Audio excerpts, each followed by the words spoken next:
Guys আজকে এসেছিলাম আমরা রাজবাড়ি, আর আমাদের বাইকে তেলটা কিন্তু শেষ হয়ে যায়। তারপর ভাবলাম আমরা এখানে তেল ভরবো, কিন্তু ভাই এখানে কোনো তেলের দোকান নেই। আপনাদের আমি প্রুফ দিচ্ছি। কাকু এখানে কি কোনো তেলের দোকান আছে? তেলের দোকান গেলে গেলে নিমতিতে যেতে হবে, এখানে তার আগে নাই। পাওয়া যাবে না? না। মানে ভাই এখানে কোনো তেলের দোকান নাই। আর আমি আজকে একটা চ্যালেঞ্জ করতে চলেছি। ইয়াকুব তার 4-5 জন বন্ধুকে কল করবে আর তাদের কাছ থেকে বলবে তেলটা নিয়ে আসতে। তারা কি সত্যি নিয়ে আসে এটাই দেখবো। আর বন্ধুত্ব কতটা গভীর সেটাও বোঝা যাবে, তাই তো? হ্যাঁ, অবশ্যই তো অবশ্যই। ঠিক আছে, ইয়াকুবের চ্যালেঞ্জ স্টার্ট হোক। তুমি কল করো। তোমাকে 4টা কল করতে হবে। 4টার মধ্যে একজন যদি না আনে তার মানে তুমি হেরে গেলে। মানে 4টার মধ্যে একটা না একটা ওকে আনতে হবে তেল। আর যদি না আনে ইয়াকুব হেরে গেল, আর আমি নাকি জিতে গেলাম নাকি? এখনই কলটা করতে হবে। এখনই করো, টাইম সবাই কিন্তু দেখছে ভাই। ঠিক আছে, দেখা যাক ফার্স্ট কল কি হয়। দেখো। হ্যালো। হ্যাঁ বলো ইয়াকুব। হ্যাঁ কাসেম ভাই, হ্যাঁ বলো। বলছিলাম যে আমি একটু ঔরঙ্গাবাদের দিকে ঘুরতে এসেছিলাম। হ্যাঁ তো সমস্যা হয়েছে কি, এখানে আমার তেলটা শেষ হয়ে গেছে। তো হ্যাঁ গাড়ি তো মানে তুমি এখন কি ব্যস্ত আছো?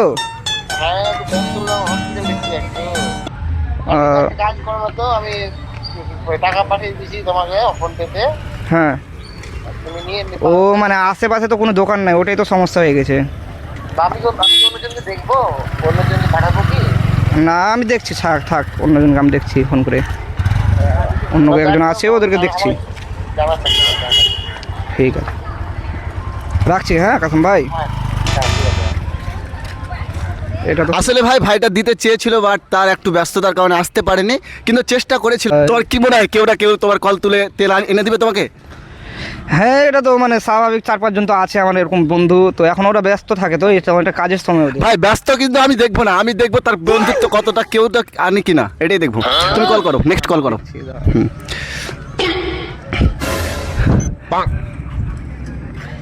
এর বাড়ি কোথায়?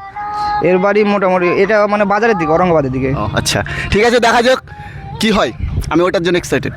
হ্যাঁ হ্যালো সোহেল ভাই, হ্যাঁ বলো ভাই। ব্যস্ত আছেন নাকি? ব্যস্তই তো, ঘুমিয়ে আছি, শরীর খারাপ। ও মানে আমি একটা সমস্যায় পড়ে গেছি। মানে এই তো তোমাদের ঔরঙ্গাবাদে ঘুরতে এসেছিলাম রাজবাড়িতে। তো বাইকের তেলটা শেষ হয়ে গেছে, এখানে তেলের দোকানও নাই আশেপাশে যে তেলটা ভরবো। হ্যাঁ তার জন্য মানে তুমি একটু এলে ভালো হতো তেলটা নিয়ে। আমার তো শরীর খারাপ, আমি উঠতে পারছি না। সো ও অনেক অসুস্থ নাকি তুমি? হ্যাঁ আমি অনেক কথা।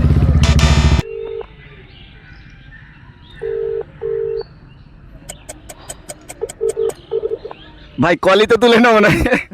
কল কল তুললে কিন্তু এই ভাইটা আনবি, আমি জানি, এটা আমার অনেক। আচ্ছা দেখা যাক বন্ধুর বিশ্বাসটা পূরণ হয় কিনা। ভাই কলই তুলে না। যে ব্যক্তিকে আপনি আবার করবো নাকি? আবার করতে পাবো কি? করতে পারো, অসুবিধা নাই। হ্যালো তৈদ ভাই। হ্যাঁ বলো।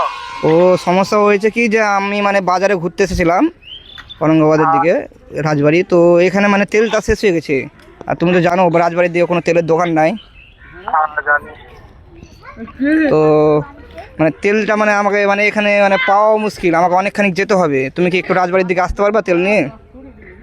আমাকে একটু আজ আমি যেতে পারবো একটু। না ব্যস্ত থাকলে অসুবিধা নাই। না না আমি যাচ্ছি। তো যাচ্ছি। আমি রাজবাড়ির ওখানেই আছি। ও ঠিক আছে। কতক্ষণ? ওখানে থাকো, আমি আসছি। হ্যাঁ কতক্ষণ লাগবে তৈদ ভাই? এই মানে ধরে নাও 10 মিনিট লাগবে। 10 মিনিট? ঠিক আছে, আমি অপেক্ষা করছি তাহলে। আমি আর কাউকে কল করলাম না কিন্তু। হ্যাঁ ঠিক আছে। ঠিক আছে। গাইস প্রায় কিন্তু আমাদের 14 মিনিট হয়ে যায়, কিন্তু এখনো আসে না। বাট কল করেছিল খুব শীঘ্রই আসবে। ঠিক আছে, দেখা যাক আসছে কিনা। তুমি একবার কল করো না নাকি? না কল করার দরকার নাই, ও তো চলে আসবে? হ্যাঁ চলে আসবে। তারপর ভাইটা কিন্তু তেলটা নিয়ে চলে এসেছিলো, আর ভাইটা বলছিল যে তাই ক্যামেরার সামনে আসবে না, এর জন্য আমি ভাইটাকে আপনাদের দেখাতে পারিনি। সো যাই হোক না কেন, ভাইটাকে অনেকটা ধন্যবাদ। আমরা এমনিও জানাচ্ছি তাকে ধন্যবাদ, কারণ বন্ধুর পরিচয় ভাইটা দিতে পেরেছে। এই যে মানে বাইকের তেলের অবস্থা দেখেন, তেল কিন্তু নাই।